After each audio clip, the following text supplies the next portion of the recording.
પરમાણુ ઉર્જાનો પ્લાન્ટ બનાવવો કોઈ પણ દેશ માટે અઘરું કામ છે. અમેરિકા, રશિયા જેવા દેશો સરળતાથી કરી શકે છે, પણ દુનિયાના મોટા ભાગના દેશો માટે અઘરું કામ છે.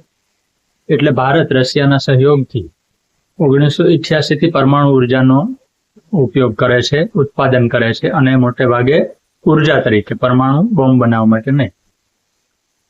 Nuclear power corporation of India લિમિટેડે એવી જાહેરાત કરી કે કુડનકુલનમાં જે પરમાણુ પ્લાન્ટ બને છે એમાં 5મા નંબરના યુનિટમાં રિએક્ટર પ્રેશર વેસલ નામનું કદાવર બોઇલર જેવું વાસણ છે એ સફળતાપૂર્વક ફિટ કરવામાં આવ્યું છે.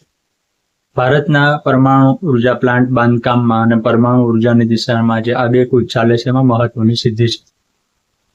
કારણ કે જેની આકારનું કે જે ટાંકા જેવું વેસલ ફિટ કરવામાં આવ્યું એનું વજન 320 ટન રશિયામાં બનેલું છે. 2025માં રશિયાથી ભારત આવ્યું. સ્વાભાવિક રીતે 320 ટનનું છે એ કોઈ મોટા જહાજ દ્વારા જ આવ્યું.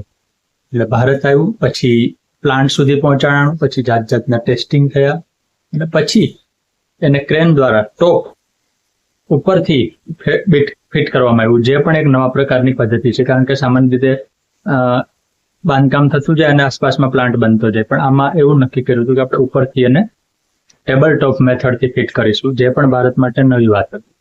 320 ટનનું વેસલ એટલે કે વાસણ ફિટ કરવા માટે કદાવર ક્રેન જોઈએ. એટમિક એનર્જી બોર્ડ છે એ ક્રેનને મંજૂરી આપે કે આ ક્રેન વાપરજો, એ પછી જે ક્રેન વાપરી શકાય. એટલે એવી ક્રેન દ્વારા એનું ફિટિંગ થયું. એનું ગઈકાલે nuclear power corporation of India limited સત્તાવાર જાહેરાત કરી કે ભારતે આ મોટી સિદ્ધિ મેળવી છે. કુડનકુલનમાં ભારત રશિયાના સહયોગથી 6 યુનિટનો પરમાણુ પ્લાન્ટ બનાવે છે. દરેક યુનિટની ક્ષમતા 1000 મેગાવોટની છે. એટલે જ્યારે બની જશે ત્યારે 6000 મેગાવોટ ઉર્જા એ આપશે. પહેલું અને બીજું યુનિટ તૈયાર થઈ ગયા છે. 3 થી 6 ના બાંધકામ ચાલે છે. એમાં આ જે વેસલ ફિટિંગનું કામ છે એ 5મા નંબરના યુનિટમાં થયું છે. વેસલ એટલા માટે મહત્વનું છે કે ન્યુક્લિયર ફિઝન થાય એટલે પરમાણુ ઉર્જા પેદા થવામાં જે મહત્વની પ્રક્રિયા છે ચાલુ થાય ત્યારે એને ટકાવી રાખવા માટે મજબૂત, ગરમી શોષી શકે એવું અને પરમાણુ વિકિરણો બહાર ન જાય એવું વાસણ જોઈએ. એ આનું કામ છે.